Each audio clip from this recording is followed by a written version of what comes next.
na natuklasan na meron pong mga anomalya sa kanilang bangko. Okay? Na meron raw mga milyon-milyon na mga transaksyon ng pera sa kasagsagan ng flood control anomaly. Bantakin nyo. Natuklasan ngayon. Ito, ipapakita ko ang balita na ito. Pero like and share muna guys. Like and share at subscribe sa mga hindi pa nakasubscribe sa akin. Ito, panoorin niyo itong video na ito patungkol dito sa balita na ito. Narito ang Balitang Pinoy TV.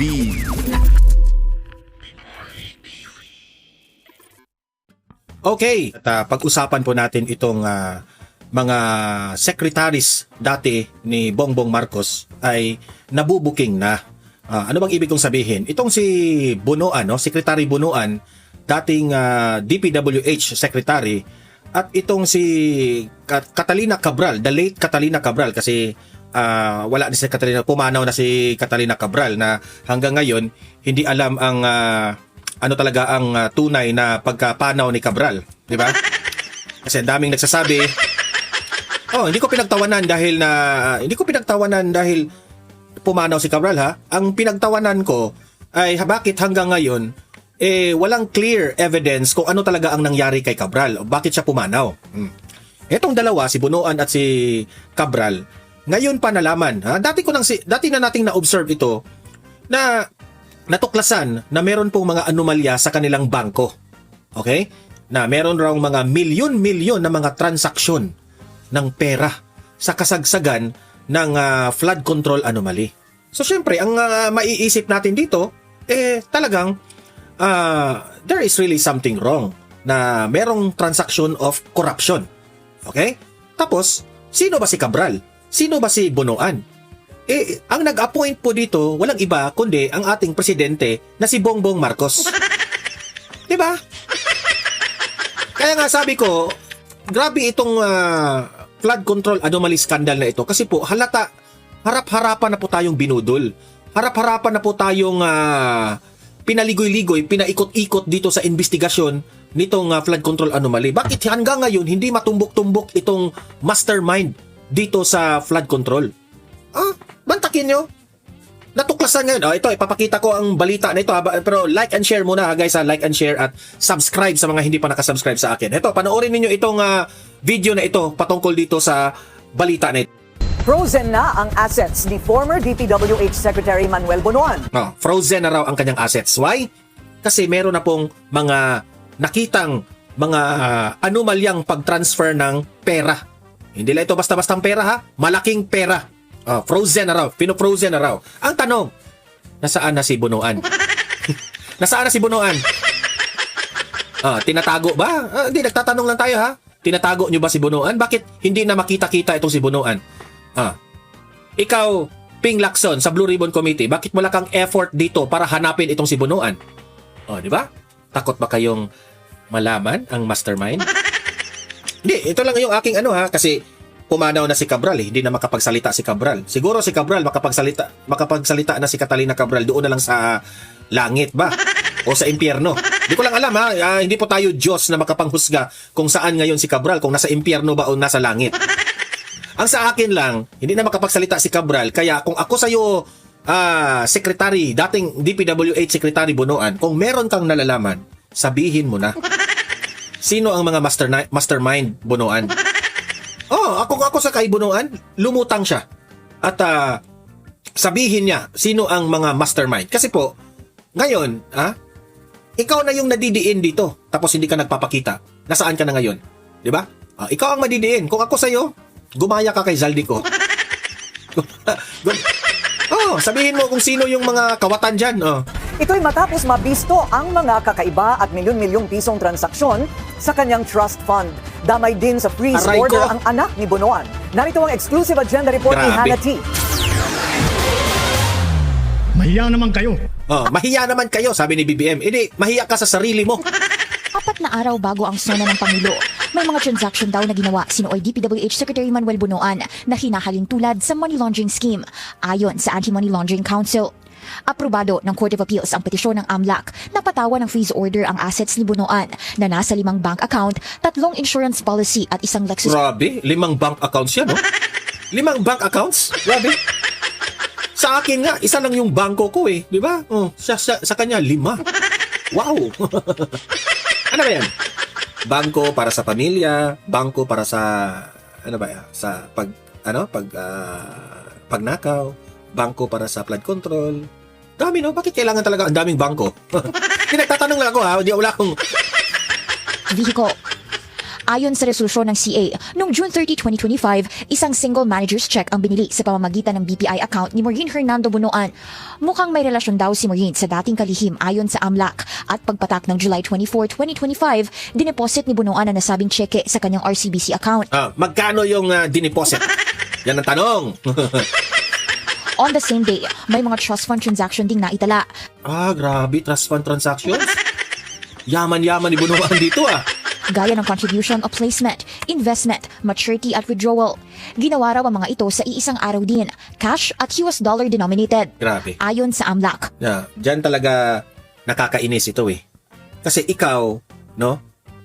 Aside from blaming Bunuan, okay? Kasi natuklasan na na merong mga milyon-milyon na transfer of funds. Aside from blaming Bunuan, sino ang mabiblame dito? Walang iba kundi ang Pangulo ng Pilipinas. Siya ang nag-appoint dito. Meaning, kung siya ang nag-appoint dito kay Bunuan, pahirap ito sa bayan. Bakit mo in-appoint ang isang Secretary Bunuan na may issue na ganito?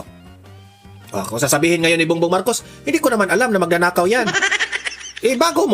Bago ka mag-appoint ng isang secretary, dapat alamin mo o i-background check mo. Di ba? Ano ba ang nakay Bunuan na talagang you trust Bunuan na bilang DPWH? Di ba? Ganun lang kasimple. O kaya'y, sasabihin natin, ito analysis lang ito lahat si Bunuan ay hindi korap.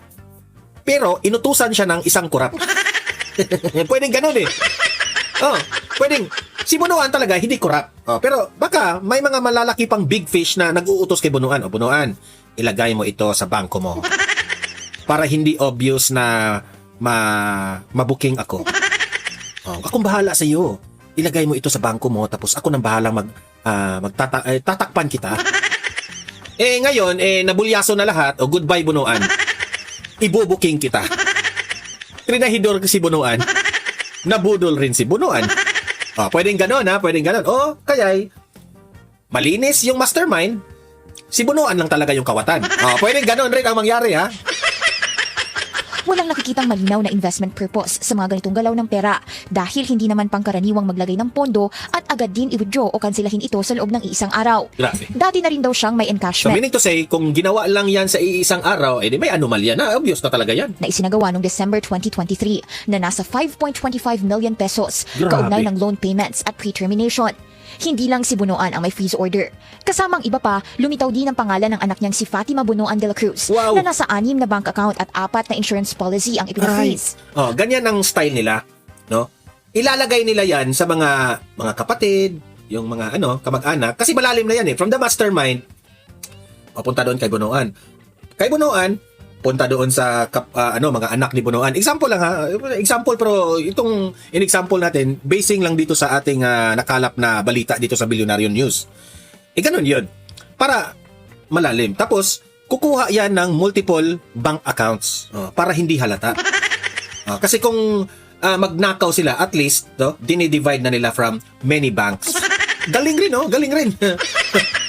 Ay, hindi rin sila nag-iisip na merong investigador yan. May large-scale transactions daw si Fatima mula 2003 hanggang 2022 Grabe. na pumapalo sa lagpas 100 million each Wow. pagdating sa cash deposit, inter-account Ang saya-saya ng buhay nila, no? 100 million mga transaction nila samantalang hirap yung bayan natin. transfers at withdrawals. Major cash deposits niya ay noong January 2020 na naitala ng 105.5 million at 117.9 million pesos each. 2 buwan bago ang SONA, may pumasok na humigit kumulang $784,000 o 46.7 million sa isang account ni Fatima. Wow. September 24 naman, 2 buwan after SONA, may ipinlace naman siyang trust fund na 40 Grabe sa kasagsagan itong pag-announce ni BBM na mahiya naman kayo. Tapos may transaksyon ka agad. Grabe, nagpanik siguro. 1.8 million at winidraw din the same day. Tingin ng AMLAC, isinagawa ito para makapag-layer ng cash. Pagsapit ng November 11, 2025, meron ding naitalang fund transfer mula kay Bunuan papunta sa kanyang anak. Sa panahon Parang transfer na lahat para kung titingnan, yung bangko ni Bunuan, wala na doon. Di ba? Pero booking pa rin sila eh. nagiinit na ang flood control scandal. Una nang inilantad ni Senate President Pro Tempore Ping Lacson sa isang privilege speech noong Setyembre na may kaugnayan ng anak ni Bunuan sa malalaking government project. Wala yan si Lacson. Instead na mag-focus siya doon sa mastermind ng flood control, nakafocus siya na birahan niya si Barcoleta. Ay, nako. Yes. Nasa gitna nito ang MBB Global Properties, developer ng 1 billion peso Wyndham Garden Hotel sa Clark. Treasurer ng kumpanya si Fatima. Pangulo naman ito si Macy Monique Maglangke, anak ni Candaba Mayor Rene Maglangke. Ang pamilyang ito ang nagmamayari ng Global Crete Builders na nakalikom umano ng 2 billion worth of DPWH contracts mula 2018 hanggang 2024. Wow. Bumaba sa pwesto si Bunuan. Yan si Secretary Vince Dizon. Imbestigahan rin yan. Para fair naman sa lahat, di ba? Hindi tayo nag-aakusa. Ang sa atin lang, malinis lahat ng mga secretaries. Pati nga Vice President, iniimbestiga nyo yung net worth ni BP Sara. Pati yan si Vince Dizon. Rin nyo rin. Iimbestigahan nyo rin yan. Bilang DPWH Secretary sa gitna ng flood control scandal investigation. Kalaunay inilantad ng umano'y bata niyang si dating DPWH Undersecretary Roberto Bernardo na maski si Bunuan may share sa kickbacks ng mga proyekto. Sinusubukan ng Bilyonaryo News Channel kunin ang panig ni Bunuan pero wala pa siyang sagot sa amin. Wala pa siyang sagot. Nasaan ka, Bunuan? Siguro nandun sa Boracay. Ka nandun sa Palawan. Wow. Nagbabakasyon, di ba? Maka lang. Sa huling pakayag niya sa BNC, sinabi niyang haharapin niya ang flood control scandal investigation matapos magbalik bansa mula US kung saan sinamahan niya ang asawa para sa nabalik na pala siya sa Pilipinas. Ang tanong, nasaan ka na? Bakit hindi ka invited ni Lacson? Di ba? isang medical procedure. Para sa agenda, Hannah T. Aside from Secretary Bunuan, pati rin itong si Cabral. Wala na si Cabral napumanaw na si Cabral. Pero, pati rin pala si Cabral. Ito, panuorin ninyo. Nabuking ng Anti-Money Laundering Council ang milyon-milyong insurance at bank withdrawals ni late DP. Nabuking na si Cabral, nabuking na si Bunuan, si BBM hindi pa. Wala pa. Si Martin Romualdez, wala pa. Wala pang nabuking, di ba? Ang ganda, ang saya-saya. WH Undersecretary Maria Catarina Cabral at ng kanyang mga anak. Naganap umano ang mga transaksyon mula July hanggang December 2025. Amlak pa rin amlak pa rin ang nakatuklas nito. O kasabay mismo ng kasagsagan ng flood control scandal. Ang detalye sa exclusive agenda report ni Joash Malimban. Bukod sa umano'y biglaang paglobo ng yaman ng yumaong si Maria Catalina Cabral mula nang maupo siya bilang DPWH Undersecretary, naitala rin daw ang pinakamalalaking bank at insurance transactions. Imagine that one Si Cabral, kung totoo po itong balita ng Bilyonaryo News, meaning to say, nagdududa ako na itong si Cabral, dumaan po ito sa depression.